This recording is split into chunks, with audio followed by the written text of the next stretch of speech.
अस्सलाम वालेकुम नाजरीन, मैं हूं अरसलान राजपूत।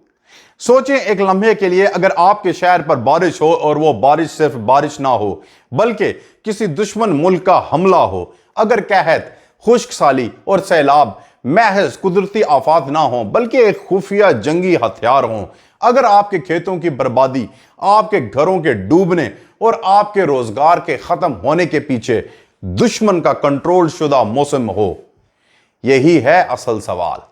क्या वाकई ही बारिश, धूप, आंधी और तूफान महज कुदरती हैं या फिर ये सब कुछ दुनिया की ताकतवर कुव्वतों का खेल है? नाजरीन, अगर आप चाहते हैं कि आपको सच का वो रुख दिखाया जाए जो किताबों में नहीं मिलता, मीडिया पर नहीं बताया जाता और जैसे आम आदमी तक पहुंचने ही नहीं दिया जाता, तो इस वीडियो को आखिर तक लाजमी देखें। और अगर आप चाहते हैं कि ये सच और भी लोगों तक पहुंचे तो चैनल को सब्सक्राइब करें, वीडियो को शेयर करें और बेल आइकन दबा दें ताकि आने वाली हर तहकीकाती वीडियो आप तक सबसे पहले पहुंच सके। नाजरीन, सबसे बड़ा सवाल, क्या इंसान वाकई ही मौसम को बदल सकता है?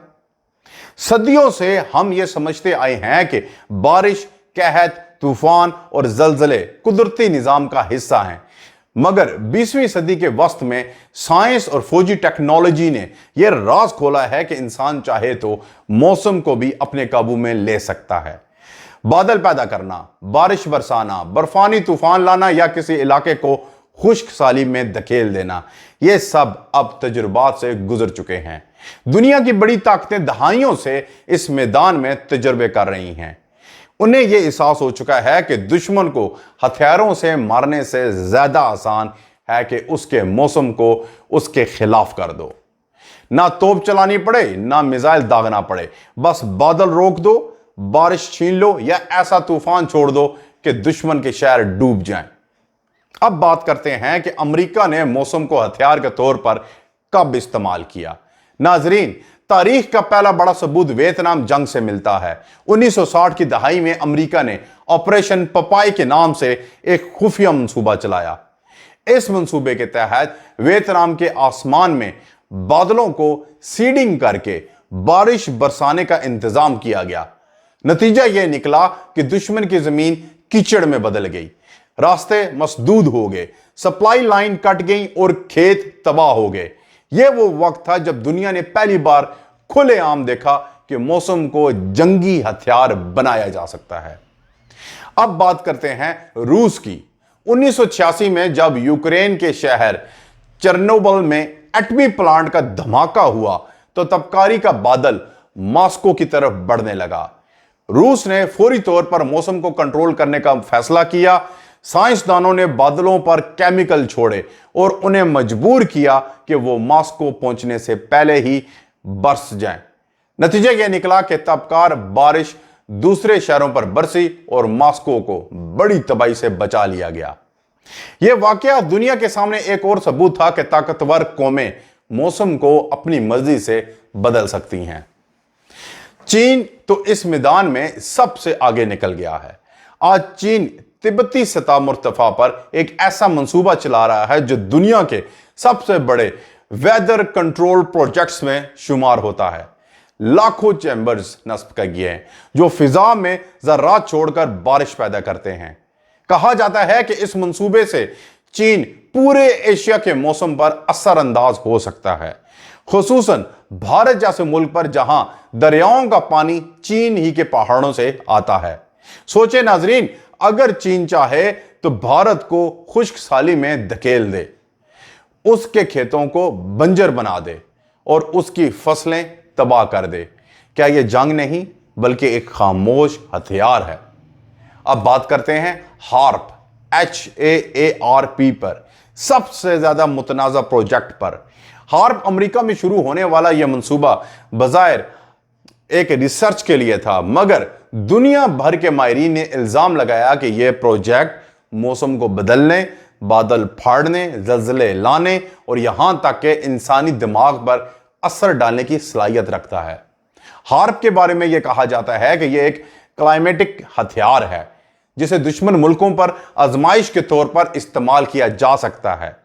एक दिन वहां कैद डाल दो, दूसरे दिन सैलाब, कभी बारिश रोक दो, कभी मसनूई तूफान छोड़ दो। ये सब साइंस के नाम पर किया गया, लेकिन असल में ये जंग की तैयारी थी।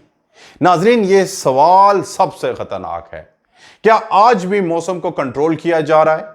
दुनिया के कई हिस्सों में जब अचानक क्लाउड ब्रस्ट होते हैं, यानी चंद घंटों में इतनी बारिश हो जाए कि शहर डूब जाएं, तो लोग सवाल उठाते हैं कि क्या यह कुदरती था या मसनूई। माहिरीन बताते हैं कि बादलों को ज्यादा भारी बनाकर उनमें मखसूस केमिकल छोड़कर चंद लम्हों में ऐसे तूफानी शावर बरसाए जा सकते हैं कि जमीन पानी में बह जाए। इसे बाज़ औक़ात वाटर बम भी कहा जाता है।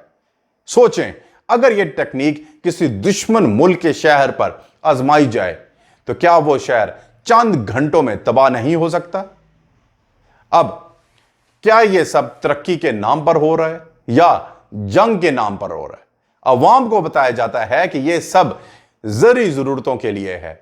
खेतों को पानी देना है, खुश्क साली खत्म करनी है, बर्फ पिघलने से बचानी है, लेकिन पसे पर्दा हकीकत यह है कि यह टेक्नोलॉजीज सियासी और फौजी हथियार बन चुकी हैं। आज दुनिया में क्लाइमेटिक वॉरफेयर एक नया तस्वर बन रहा है। दुश्मन को मारने के लिए बंदूक या मिसाइल की जरूरत नहीं, बस उसके आसमान पर कब्जा कर लो। अब बात करते हैं कि क्या कुदरती आफात वाकई ही कुदरती हैं? यहां सवाल पैदा होता है कि जो जल्जले, तूफान, बारिशें हम देखते हैं, क्या वो सब कुदरती हैं या इनमें से कुछ इंसान की पैदा करता है? दुनिया के कई हिस्सों में अचानक आने वाली तबाहियों पर शक किया जाता है। कहीं बारिश रुक नहीं रही, कहीं खुश्क साली खत्म नहीं हो रही, कहीं दरिया अचानक तूफानी पर आ जाते हैं। यह सब सिर्फ इत्तेफाक है या इसके पीछे किसी मुल्क की खुफिया पॉलिसी है? नाजरीन, अगर हम ये सब महज साइंस फिक्शन समझकर नजरअंदाज कर दें तो नुकसान हमारा ही होगा। हकीकत यह है कि जंग सिर्फ तोप और बंदूक से नहीं लड़ी जा रही, अब बादलों, बारिश और कहत से भी जंग लड़ी जा सकती है। अगर हमने आंखें बंद रखी तो कल को हमारे अपने आसमानों पर भी कोई और काबिज हो सकता है। लिहाजा तहकीक जरूरी है, शऊर जरूरी है और अपनी टेक्नोलॉजी तैयार करना लाजमी है, वरना हम नीचे जमीन पर सिर्फ अपनी बर्बादी देखते रह जाएंगे। नाजरीन, आपको क्या लगता है कि क्या वाकई ही मौसम को कंट्रोल किया जा रहा है? क्या यह सब तरक्की है या एक खामोश जंग? अपनी राय कमेंट्स में जरूर दीजिए ताकि यह बहस आगे बढ़े। मिलेंगे अगली वीडियो में, तब तक के लिए अल्लाह हाफिज।